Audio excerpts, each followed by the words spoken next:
Hi everybody, Fintan here from Damson Cloud. This week I want to talk about breakout rooms, polling and Q&A, the 3 new features that are coming to Google Meet very soon.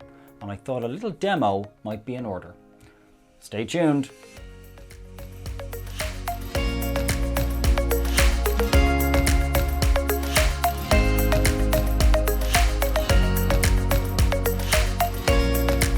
So this week, because we're on the beta for Google Meet, we've gotten access to some of these features early.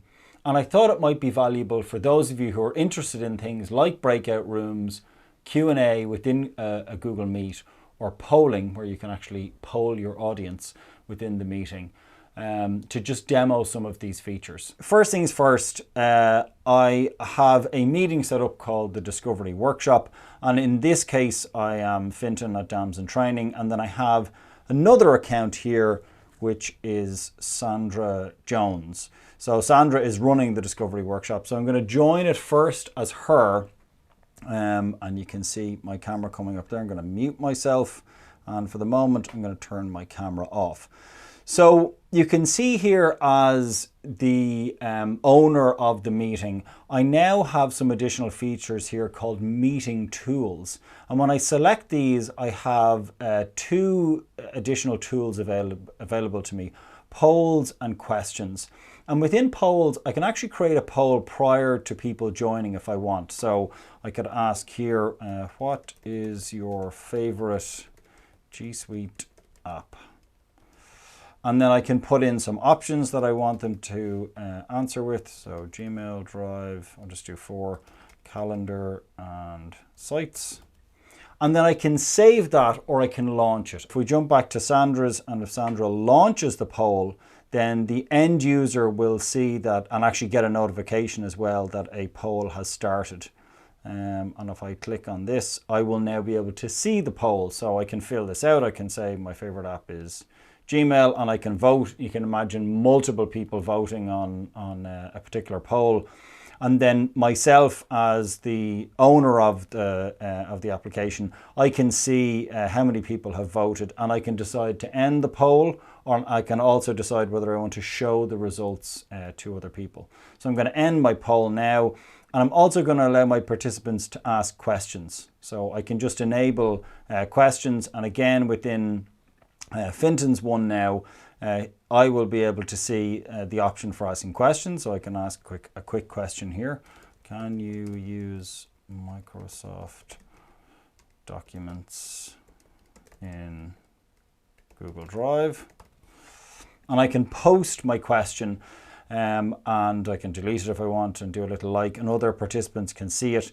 And then again, as the person running the actual workshop, I can mark it as hidden. So if I want to hide a particular question, I can mark it as answered, I can like it, or I can delete it. Now, there isn't currently the option to answer via text within here. I can pose my own questions. You could do that. You could answer it within the chat. But probably for most people, they're going to be answering the questions live. And that's really what it's designed to do.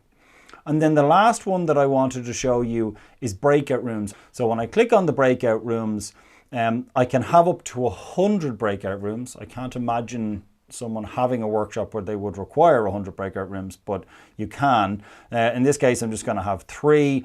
I can name each of the breakout rooms. You can't change the name of the main room, but you can change the name of the breakout room. So for example, I might have workflow breakout. I might call the other one Google Drive Training. And I might call the third one Gmail Training. Okay. And then I can decide which room I want participants to be in. So I can drop them into these different rooms. And when I create the breakout rooms, it will ask people if they want to join those particular breakout rooms. So I've been asked if I want to join the Google Drive Training one, and it brings me directly into it. Now, as the sort of owner of the meeting, I can see where other people are. And if I want, I can join their particular breakout room. So I can see Fintan here hasn't joined the breakout room yet, so it's still sort of got a little spinning circle. He's got a little question on his, and he can click join if he wants, and it will join him into that breakout room now. And he can return to the main room if he wants. And on my own one, as Sandra, the owner of it, I can see that Fintan's in that breakout room now. And as I said, I can join it. I can jump into any of the breakout rooms or back to the main room. And then probably the most important is that you can edit the breakout rooms if you wanted to add more, but you can also end the breakout rooms. And so if I go to the breakout room section and I end the breakout rooms, it pulls everybody back into the main room. And I think that's probably the most valuable piece for a lot of people. That, you know, I've seen this kind of set up manually where people have set up all, you know, these different Google Meets and tried to create breakout rooms within Google before they existed. And the challenge was then trying to communicate with people in those other rooms. What this allows you to do is to end the breakout room and pull everybody back into the main room. So if I jump back to Fintan now, he's being asked or he's being told that the breakout room session has ended, and the only option I have is to click return to main room. I can't actually do anything else. And when I click return to main room, I rejoin the main room then. Okay. So that's Q&A, polling, and breakout rooms. And I think these three features, as I said, they're in beta at the moment. So often things within beta may change. As I said, the breakout rooms I think would make more sense within this sort of add-on meeting room tool section. Perhaps they'll move those there, or, you know, they may change some of the functionality. This is just in beta at the moment. But it's definitely going to give you an idea of what these features will look like when they launch. And I'm really excited about these because we've had a lot of customers look for breakout rooms when they're doing workshops. I know ourselves, we would run discovery workshops. They used to be run in person. Being able to run these now and be able to break it, you know, a group of 20 or 30 people into groups of 5 and easily send them off into other rooms to work on stuff and then pull everybody back when necessary. And for me as the trainer or the person running the workshops, being able to jump between all of them really, really easily, I think is very valuable. And as I said, been able to end the actual breakout sessions. And then the polls are great. You know, when you've got a lot of people in training, and you want to be able to ask a question. We used to do it in the chat. It was okay, but being able to do a proper poll, being able to do things like have real Q&A and be able to see that. And I hope, again, that functionality improves as often happens with Google.